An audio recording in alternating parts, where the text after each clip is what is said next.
नमस्कार, TV20 news में आपका स्वागत है। ताज़ा तरीन खबरों के साथ मैं हूं डॉक्टर प्रियंका सोनी। आइए शुरू करते हैं खबरों का सिलसिला फटाफट अंदाज में। अब जनपद में कोरोना टेस्टिंग की गति में तेजी आ सकती है क्योंकि अब जनपद को एंटीरियल किट प्राप्त हो चुकी है। ये जानकारी जिलाधिकारी आजमगढ़ ने दी है। जिलाधिकारी ने कहा कि आपको कोरोना महामारी से बचने की सख्त आवश्यकता है क्योंकि इसका सबसे ज्यादा प्रभाव बच्चों और बुजुर्गों पर तेजी से हो रहा है, इसलिए आप घर में रहें, सुरक्षित रहें।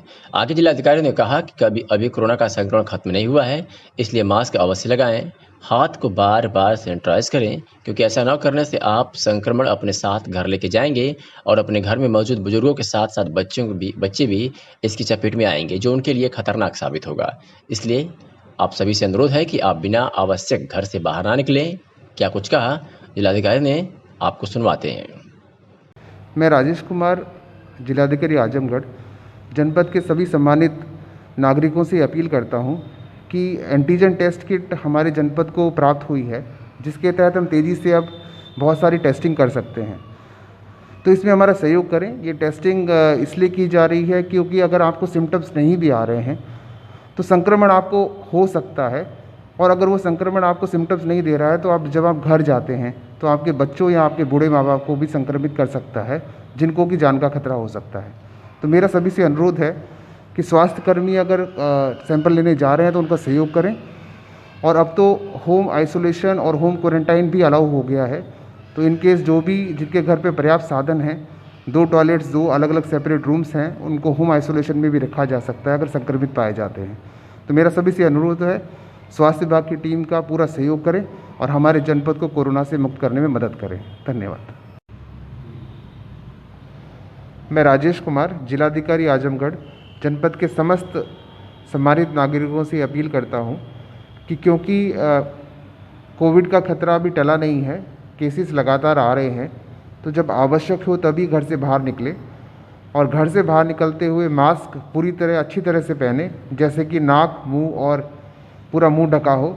अगर आपकी नाक भी ढकी नहीं है तो भी संक्रमण आपको पकड़ सकता है, और यही संक्रमण आप घर लेके जाएंगे तो अपने बच्चों को या अपने बूढ़े माँ बाप को दे सकते हैं, जिनकी जान का खतरा हो सकता है।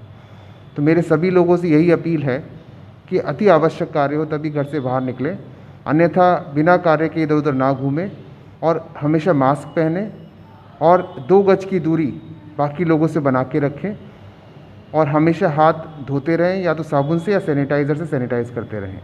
धन्यवाद।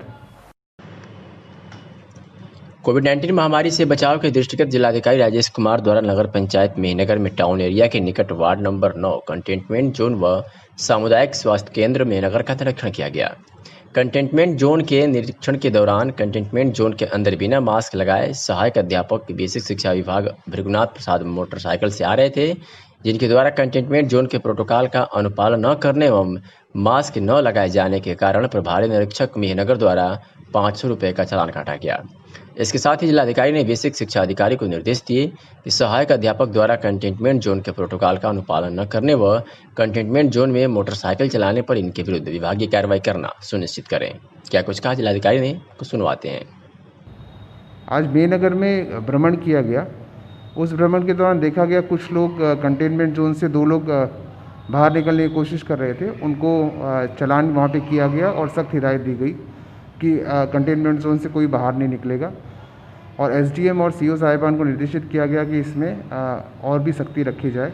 साथ ही पूरे मेहनगर कस्बे में या मार्केट में भी औचक निरीक्षण किया गया, और जिन दुकानदारों के पास रजिस्टर नहीं पाए गए थे या मास्क नहीं पहने हुए थे उनको फ़ाइन भी किया गया।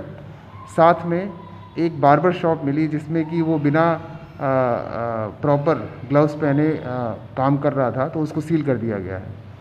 तो इसी तरह सभी को एक वहाँ पे अनाउंसमेंट करने के लिए भी एसडीएम और सीओ को कहा है, और निरंतर अभियान चलाने के लिए कहा गया है कि मास्क का पहनना अनिवार्य कराएं, और जो व्यवस्थाएं कही गई हैं, अपेक्षित हैं हमारे व्यापारी बंधुओं से, जैसे कि रजिस्टर मेंटेन करना, ग्लव्स पहनना और ये सैनिटाइज़र रखना, और जो भी ग्राहक आता है बिना वो मास्क पहने आता है तो उसको कोई भी सामान ना देना।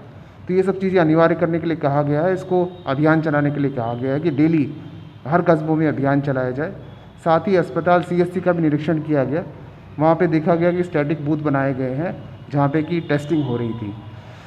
तो उस टेस्टिंग को और बढ़ाने के लिए कहा गया है, क्योंकि मेनगर कस्बे में परसों ही केसेस आए थे, तो वहाँ पे टेस्टिंग और बढ़ाने के लिए कहा गया है। अच्छा काम वहाँ पे हो रहा है। तो सभी लोगों से एक अपील भी करी गई है कि टेस्टिंग के लिए आगे आएँ। और अब तो होम क्वारंटाइन भी अलाउ हो गया है, जिनके पास पर्याप्त घर पे साधन है, या तो 2 रूम है या 2 टॉयलेट्स हैं। 2 रूम और 2 टॉयलेट है तो वो अपने होम क्वारंटाइन भी हो सकते हैं, होम आइसोलेशन में रह सकते हैं। तो ये भी सबको बताना था। मेरी सबसे आपके माध्यम से अपील है कि सारी सावधानियां बरतें और सुरक्षित रहें, और जनपद को भी सुरक्षित रखें। धन्यवाद। कोविड-19 महामारी से बचाव के दृष्टिगत जिलाधिकारी द्वारा जनपद में कारोबार करने वाले समस्त व्यापारियों प्रतिष्ठानों हेतु विशेष व्यापार संचालन प्रक्रिया निर्धारित की गई है। इसके अंतर्गत प्रतिष्ठान पर thermal scanner, sanitiser, pulse oximeter की व्यवस्था सुनिश्चित होनी चाहिए। इसका अनुपालन करना सभी के लिए अनिवार्य है। इसके साथ ही निर्देश दिए गए हैं कि सभी दुकानदारों एवं ग्राहकों को मास्क पहनना अनिवार्य है। सोशल डिस्टेंसिंग के अनुपालनार्थ दुकान प्रतिष्ठान के सामने गोला बना हो एवं बैरिकेडिंग की गई हो। दुकान प्रतिष्ठान में एक समय में 5 व्यक्ति से अधिक लोग न हो। समस्त कारोबारकर्ताओं को एक रजिस्टर रखना अनिवार्य है, जिसमें दुकानदार दुकान प्रतिष्ठान पर आने वाले प्रत्येक आगंतुकों का नाम, पता एवं मोबाइल नंबर दर्ज करेंगे, जिससे कि किसी आकस्मिकता की स्थिति में कोविड-19 के दृष्टिगत सभी प्रभावितों को ट्रेस किया जा सके। इसके साथ ही संदिग्ध के पाए जाने पर उसकी सूचना कंट्रोल रूम को तत्काल उपलब्ध कराएं। मैं राजेश कुमार, जिलाधिकारी आजमगढ़, सभी हमारे व्यवसायी जो हैं और दुकानदार जो हैं, सभी सम्मानित व्यापारियों से यह अपील करता हूं कि जो नया आदेश पारित हुआ है, जिसके तहत 5 दिन सभी समस्त दुकानें खुलनी हैं, उसके साथ कुछ ना कुछ शर्तें दी गई हैं। जैसे कि सभी को सैनिटाइज़र रखना है, और जो भी ग्राहक आता है उसको सैनिटाइज़र उसको सैनिटाइज़र से हाथ साफ कराने हैं। दूसरा, खुद मास्क पहन के रखेंगे, ग्लव्स पहन के रखेंगे, और सर पे भी जो आता है, सर का हेड गियर आता है, वो पहन के रखेंगे। एवं थर्मोमीटर, इंफ्रारेड थर्मोमीटर से सबका टेम्परेचर चेक करेंगे। एक और निर्देश भी दिया गया है कि सब लोग अपना रजिस्टर एक मेंटेन करेंगे, जिसमें कि जो भी ग्राहक आ रहा है उसका नाम, मोबाइल नंबर और पता लिखेंगे। इसका कारण ये है कि अगर कोई संक्रमित पाया जाता है तो उसके संपर्क में कितने लोग आए हैं उसका पता लगाया जा सके। तो इसलिए सभी को रजिस्टर रखना अनिवार्य है। अगर कोई दुकानदार ऐसा नहीं करता है तो उस पर फाइन और भी कार्रवाई की जा सकती है। तो मेरा सभी से अनुरोध है कि जनहित में सभी लोग ये रजिस्टर मेंटेन करें, और उसमें हर एक ग्राहक का पता, नाम और मोबाइल नंबर ज़रूर नोट करें, और सुरक्षित रहें। धन्यवाद। रोजा संस्थान के द्वारा एवं महिला कल्याण अधिकारी प्रीति उपाध्याय के द्वारा ग्राम पंचायत ऊंचा हुआ के पंचायत भवन में किशोरियों को सुरक्षा किट का वितरण किया गया, जिसमें उपस्थित सभी को किशोरियां जरूरतमंद परिवार से थी। कोविड-19 इस वैश्विक महामारी में जहां जरूरतमंद परिवार को भोजन की आवश्यकता हेतु सरकार के द्वारा पर्याप्त मात्रा में उपलब्ध कराया जा रहा है, तो वही किशोरियों को स्वास्थ्य संबंधित समस्याओं को लेकर चिंता बनी हुई है, जहां पर जरूरतमंद परिवारों को प्रधानमंत्री गरीब कल्याण अन्न योजना के द्वारा निःशुल्क राशन उपलब्ध कराया जा रहा है, लेकिन किशोरियों के स्वास्थ्य संबंधित दूसरा पहलू आज भी अछूता हो रहा है। इस गैप को देखते हुए रोजा संस्थान वाराणसी के द्वारा तरवा ब्लॉक की 13 ग्राम पंचायत में चयनित किशोरियों को स्वास्थ्य और पोषण संबंधित आवश्यक सामग्री का वितरण किया गया। आजमगढ़ के ग्राम दौलतपुर तहसील मेहनगर में स्थगन आदेश के बावजूद दबंगों द्वारा जबरन निर्माण कराए जाने पर पीड़ित ने पुलिस अधीक्षक से न्याय की गुहार लगाई है। मामला ग्राम सभा दौलतपुर थाना तहसील मेहनगर का है। पीड़ित सुरेंद्र मौर्य पुत्र मथुरा मौर्य ने बताया कि हमारा चक ग्राम सभा दौलतपुर है, जिसका अराजी नंबर 136 है, जिस पर न्यायालय सिविल के हवेली आजमगढ़ में विचाराधीन है। मुकदमा नंबर 2178 सन 2019 छिदलाल आदि बनाम बरसाती और न्यायालय द्वारा स्थगन आदेश पारित है, जिसमें मुकेश पुत्र बरसाती ग्राम सभा गौरा और पारस पुत्र झकरू जो दौलतपुर के निवासी हैं और गोलबंद किस्म के व्यक्ति हैं, भूमाफिया हैं, जिनके द्वारा 23 जुलाई 2020 को नई चारदीवारी का निर्माण कर रहे थे। हमने जब मना किया तो वह नहीं माने, जिसकी सूचना 112 नंबर पर कॉल करके पुलिस को दिया।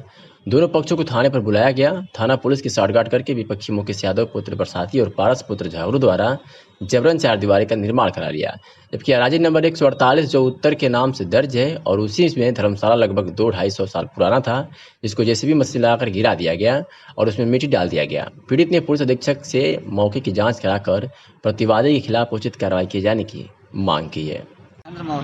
कहाँ के रहने वाले हैं? ग्राम दौलतपुर, पोस्ट मेहनगर, जिला आजमगढ़, थाना। और आज आप पुलिस अधीक्षक कार्यालय आए हैं ज्ञापन देने के लिए, क्या है पूरा मामला? मामला है कि हमारी ज़मीनों पे लोग ज़बरदस्ती जो है कि कब्जा करके निर्माण कर रहे हैं। और जो कि मामला जो है कि दीवानी में विचाराधीन है और ज़मीन पे स्टे भी है। कौन लोग हैं कब्जा कर रहे हैं?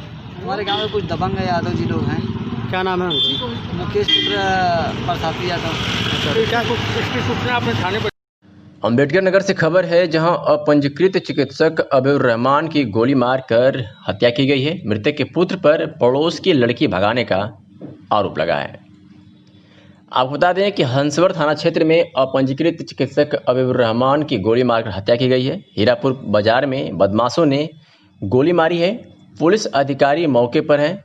मृतक के पुत्र पर पड़ोस की लड़की भगाने का आरोप है, जिसके चलते इस तरह की घटना को अंजाम दिया गया है। तो ये बड़ी खबर है इस वक्त की अम्बेडकर नगर से, जहां हंसौर थाना क्षेत्र में अपंजीकृत चिकित्सक की गोली मारकर कुछ बदमाशों ने हत्या कर दी है। फिलहाल पुलिस अधिकारी मौके पर पहुंचकर हर पहलू से जांच कर रहे हैं। एक बार फिर से आपको बता दें कि मृतक के पुत्र पर पड़ोस की लड़की भगाने का आरोप है, जिसकी वजह से इस तरह की घटना को बदमाशों ने अंजाम दिया है। आजमगढ़ में पलिया सोफीगंज के छात्रों ने खेलकूद के मैदान पर दबंगों द्वारा किए गए कब्जे को हटाए जाने को लेकर जिलाधिकारी से न्याय की गुहार लगाई है। मीडिया से हुई बातचीत में संत राम राजभर ने बताया कि हमारे ग्राम पलिया सोफीगंज के राजस्व गांव देवसाड़ में जो खेलकूद का मैदान है, उस पर कुछ दबंगों द्वारा कब्जा किया जा रहा है। इसके बाद 2 लेखपाल मौके पर आए और दबंगों से मिलकर घूस लेकर कब्जा को बरकरार रखते हुए गांव के लड़कों से और दबंगों के बीच झगड़ा चलाकर चले गए।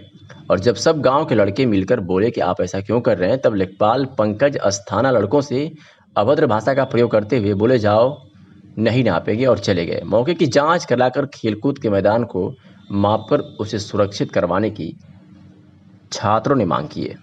क्या नाम है? मैं नीलमणि राजभर, ग्राम सभा पड़िया सोफीगंज, पोस्ट नई, थाना मेहनगर, जिला आजमगढ़ से के रहने वाला हूँ। हम लोग हमारे गांव में खेल कूद का मैदान है, जो कि कुछ मनबड़ों दबंगों ने चारों तरफ से कब्जा कर रखा है। कहीं पे घर बना रहे हैं, कहीं पे छाट के खेती कर रहे हैं। और हम लोग अपनी शिकायत दर्ज मेहनगर एसडीएम के पास किए थे। वहाँ पर शिकायत करने के बाद एक बार लेखपाल आए और आने के बाद वहाँ पे नापी सही से नहीं किए। जहाँ तक कब्जा है वहाँ तक नहीं बताया, जहाँ कैसा है कैसा कुछ नहीं, वहाँ पे क्लियर कुछ नहीं हुआ। उसके बाद हम लोग थक हार के कलेक्ट्रेट ऑफिस आजमगढ़ पे आए हैं, डीएम के पास। वहाँ पे आने के बाद हम लोग को अपेक्षा करते हैं कि यहाँ पे हम लोगों को न्याय मिलेगा और खेलकूद का मैदान सही से नपेगा। और वो नपने के बाद गांव वालों को वहाँ पे खेलने के लिए सुरक्षा होगी। और हम लोग जो भी करेंगे गांव में, अगर वो खेल का मैदान हो जाएगा तो गांव के लड़के सभी लोग वहाँ पे खेलेंगे। हम लोगों का भविष्य उज्जवल होगा। डीएम साहब क्या कहें? डीएम साहब कहे हैं कि आगे कार्रवाई की जाएगी, आप लोग की सुनवाई की जाएगी, आप लोग कर सकते हैं। आजमगढ़ पुलिस अधीक्षक के निर्देश पर जनपद में अपराध व अपराधियों पर नियंत्रण हेतु चलाए जा रहे अभियान के तहत आज कई थाना क्षेत्रों की पुलिस ने कई अपराधियों को गिरफ्तार किया है। आपको बता दें कि थाना रानी किसराय के मोतीगंज बाजार में फायरिंग करने वाले अभियुक्त को पुलिस ने गिरफ्तार किया है। तो ही थाना मुबारकपुर पुलिस ने भटकी हुई गाय का वध करने वाले अभियुक्त को गिरफ्तार करने में सफलता हासिल की है। अगर बात करें गंभीरपुर थाने की, तो गंभीरपुर थाने की पुलिस ने अपहृता के साथ फरार अभियुक्त को गिरफ्तार किया है और अपहृता को बरामद कर लिया है। तो वही थाना दीदारगंज की पुलिस ने भी 35 सीसी अवैध शराब के साथ एक अभियुक्त को गिरफ्तार करने में सफलता हासिल की है। तो वहीं अगर 151 सीआरपीसी की बात करें तो जनपद के विभिन्न थानों द्वारा शांति व्यवस्था बनाए रखने हेतु कुल 55 व्यक्तियों के विरुद्ध 151 सीआरपीसी की कार्रवाई की गई है। आज कांग्रेस पार्टी के नेताओं ने प्रदेश सरकार के विरुद्ध जिला मुख्यालय पर जुलूस निकालकर पिंडदान किया और कहा कि अगर सरकार नहीं चाहती तो लगातार हम लोग सरकार के खिलाफ प्रदर्शन करेंगे और सरकार का पिंडदान करते रहेंगे। कांग्रेसी नेताओं ने कहा कि सरकार में लूट, हत्या, बलात्कार और भूमाफियाओं का कब्जा जैसे मामले सामने नजर आ रहे हैं। वही सरकार कोई कड़ा कदम नहीं उठा रही है, जिसके तहत आज कांग्रेस पार्टी के नेताओं ने मौजूदा सरकार का पिंडदान किया। आइए सुनते हैं क्या कुछ कहा दिनेश यादव, वरिष्ठ कांग्रेसी नेता ने। किस तरफ से आप लोग पिंडदान किया, किसे पिंडदान किया? हम लोग पिंडदान इसलिए हम कांग्रेस पार्टी लोग किए हैं कि सरकार जो है इसमें लॉ एंड ऑर्डर पे बुरी तरह से फेल है। आए दिन हत्या डकैती लूट पाट हो रहा है, इसलिए हम कांग्रेसी जन जो है प्रदेश कार्यालय से हम लोगों को निर्देश हुआ है कि आप लोग जो है इस सरकार का पिंडदान करें जो है। तो आज कहाँ कहाँ पिंडदान किया आपने? बस यही हम लोग हुसैन चौराहे पर हम लोग पिंडदान किए हैं। इसका क्या उद्देश्य इसका? ये सरकार यही हम लोग सरकार को चेता रहे हैं कि लाइन आर्डर जो है ठीक करें, नहीं तो हम आए दिन कांग्रेसी जो इस तरह इस सरकार के खिलाफ हम लोग इस टाइप का पिंडदान करते रहेंगे। जिला मजिस्ट्रेट राजेश कुमार ने बताया कि कोविड-19 मरीज के सैंपल्स कलेक्शन की तिथि से विगत 14 दिनों में कोविड-19 का कोई पुष्ट रोगी चिन्हित न होने पर उसे कंटेनमेंट जोन की सूची से विमुक्त किए जाने के निर्देश हैं। तत्क्रम में पिछले 14 या उससे अधिक दिवसों से कोविड-19 का कोई पुष्ट रोगी न चिन्हित होने के कारण ग्राम उदयभानपुर, तहसील सदर मतलूबपुर, अहरौला, बूढ़नपुर, राजस्व ग्राम गंधवई, निजामाबाद, राजस्व ग्राम नेवादा, तहसील सगड़ी, राजस्व ग्राम खुरचंदा फूलपुर, राजस्व ग्राम चकमकसूद जहां फूलपुर, राजस्व ग्राम गिड़ौर लालगंज, मोहल्ला हसनपट्टी, नगरपालिका जियनपुर, मोहल्ला नवोदय नगर पंचायत जियनपुर, विश्वकर्मा बस्ती बहाउद्दीनपुर फूलपुर, अनुसूचित जात बस्ती रुदरी सदर, सोनकर बस्ती कयामुद्दीन निजामाबाद, राजस्व ग्राम मनिकाढ़ी सगड़ी, राजस्व ग्राम जोकहरा सगड़ी, राजस्व ग्राम बम्हौर सदर, राजस्व ग्राम हरिकिशुनपुर सदर, राजस्व ग्राम लोहरा बूढ़नपुर, राजस्व ग्राम चकलालधर सदर, राजस्व ग्राम बेलागर सदर, राजस्व ग्राम औरंगाबाद मार्टिनगंज, राजस्व ग्राम मेहमौनी निजामाबाद, जहरुद्दीनपुर नगर पंचायत जियनपुर, राजस्व ग्राम रायपुर सारंग कुबा खास लालगंज, बाजार खास नगर पंचायत जियनपुर, आवासीय परिसर पुलिस चौकी लालगंज तथा गोला बाजार नगर पंचायत लालगंज हॉटस्पॉट को बंद करते हुए कंटेनमेंट जोन की कार्रवाई समाप्त की गई है। जिलाधिकारी ने कहा कि 14 जुलाई 2020 द्वारा दिए गए निर्देश जनपद के अन्य क्षेत्रों की भांति उपरोक्त क्षेत्र में भी लागू होंगे।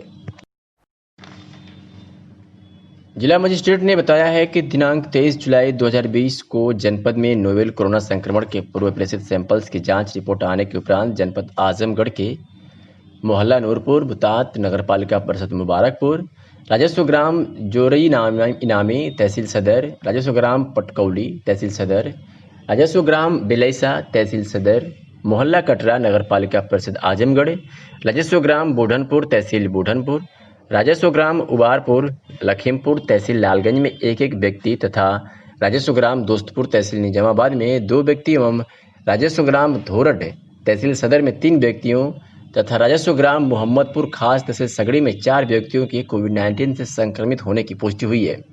जिला मजिस्ट्रेट ने कहा कि कंटेनमेंट जोन के निर्धारण के संबंध में दी गई व्यवस्था के अनुसार जनपद के मोहल्ला नूरपुर, बुतात, नगरपालिका परिषद मुबारकपुर, राजस्व ग्राम जोर इनामी, तहसील सदर, राजस्व ग्राम पटकौली, तहसील सदर, बेलैसा, तहसील सदर, मारवाड़ी धर्मशाला के बगल में मोहल्ला कटरा, नगरपालिका परिषद आजमगढ़, मुख्य चौक से दक्षिण मदर कॉन्वेंट स्कूल तक राजस्व ग्राम बूढ़नपुर, तहसील बूढ़नपुर, मजरा अमानपुर, राजस्व ग्राम उबारपुर, लखमीपुर, तहसील लालगंज, अनुसूचित जाति बस्ती राजस्व ग्राम दोस्तपुर, तहसील निजामाबाद और राजस्व ग्राम धोरड, तहसील सदर तथा मजरा राय बस्ती राजस्व ग्राम मोहम्मदपुर खास, तहसील सगड़ी का संपूर्ण क्षेत्र कंटेनमेंट जोन होगा। इन क्षेत्रों में कंटेनमेंट जोन प्रोटोकॉल का 100% अनुपालन किया जाएगा। जिलाधिकारी राजेश कुमार की अध्यक्षता में कलेक्ट्रेट सभागार में IGRS पोर्टल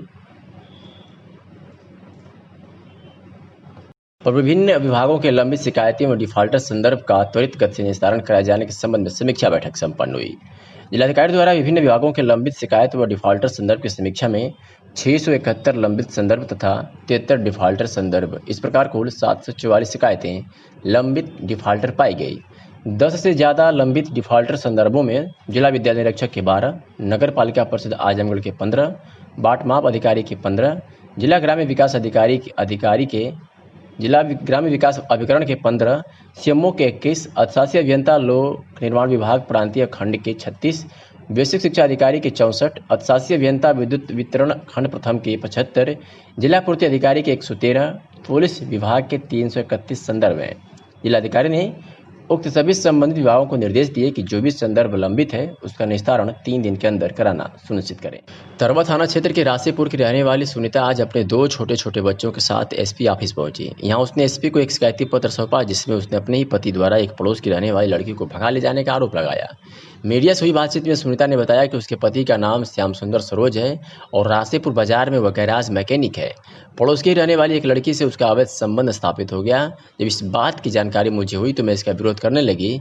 इससे नाराज होकर मेरे पति मुझे आए दिन मारते व पीटते भी थे। फिर एक दिन मेरे पति मुझे व मेरे 2 छोटे छोटे बच्चों को छोड़कर उस लड़की के साथ फरार हो गए। मैंने थाने पर एप्लीकेशन भी दिया, लेकिन धीरे धीरे एक माह बीत जाने के बावजूद भी पुलिस कोई कार्रवाई नहीं कर रही है। इसलिए मैं आज अपने छोटे छोटे बच्चों के साथ एसपी साहब से फरियाद लगाने आई हूँ। क्या नाम है आपका? कहाँ की रहने वाली है? क्या समस्या आपके साथ हुई है? हमको समस्या, हमारे पास 2 बच्चे हैं। हमारे पति दूसरे लड़के लेकर भाग गए। हम 2 लड़के लेकर कहाँ जाएंगे? ये कब की घटना है? 24 तारीख को। तो पति का कब से चक्कर चला रहा, कुछ जानकारी आपको नहीं है? नहीं, हमको पहले से जानकारी नहीं थी। हाँ। तो और क्या क्या लेकर भागे हैं? और साथ में गाड़ी भी लेकर गए हैं। हमारी गाड़ी तो भी लेकर चल गए सर।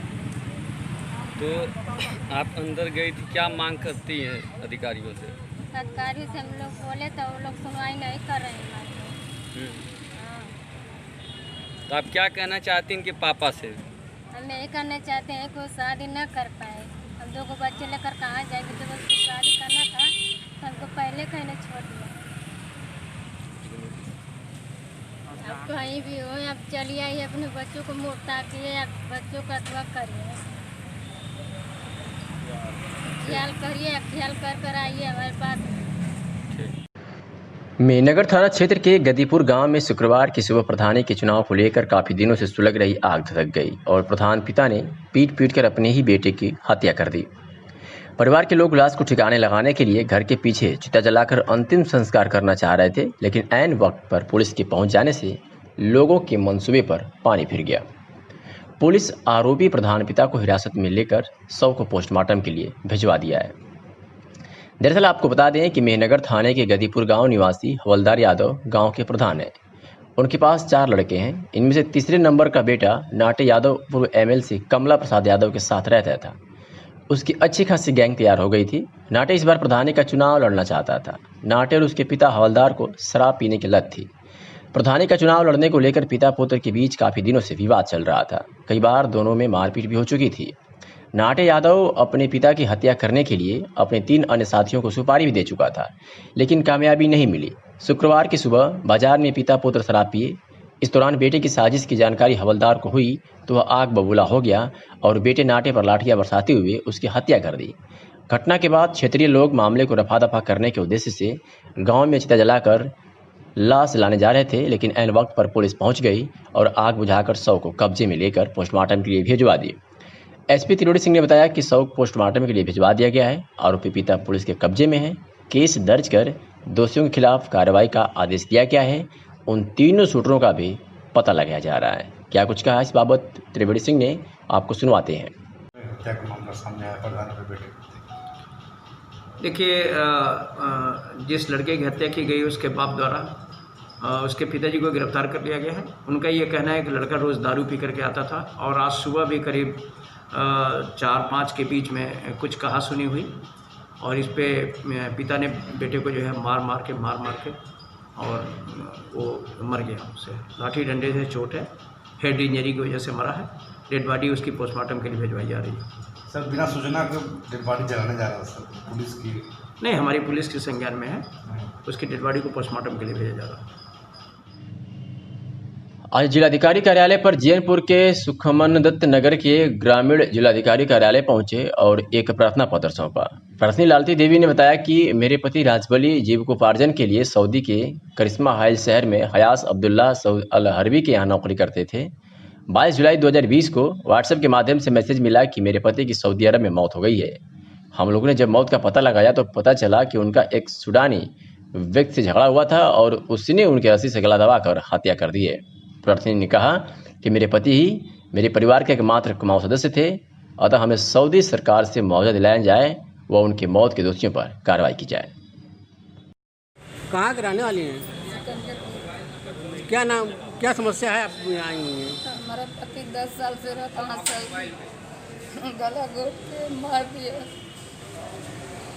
हमारा कोई सहारा नहीं है, पिता का सहारा था, खाली कोई सहारा नहीं।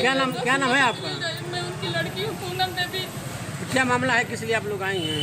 जी हम लोग को यही है कि वो पारा गला दबा के मार दे, गला दबा के लोग मारे गए। हम लोग कौन है, किसका दवा है? राजबली का। किसका? हमारे पापा है वो। क्या करते थे? वो सऊदी मजदूरी करते थे। हाँ बस यही हम लोग आए, हम लोग कुछ मदद मिल जाए। कैसे पता चला आप लोगों को? व्हाट्सएप जरिए उनका मृत्यु प्रमाण पत्र आया है। उसके पहले बातचीत होती थी, 2 महीना पहले बात हुई है और रमजान के बाद बात नहीं हो, जब लगाया गया तो बताए हैं कि अभी बात करा देंगे। 2 बार हम लोग यहाँ से फ़ोन किया कि बात करा लेकिन वो मालिक वहाँ कभी वो बात नहीं करा रहा था, इस बात को छिपाया रखा था वो।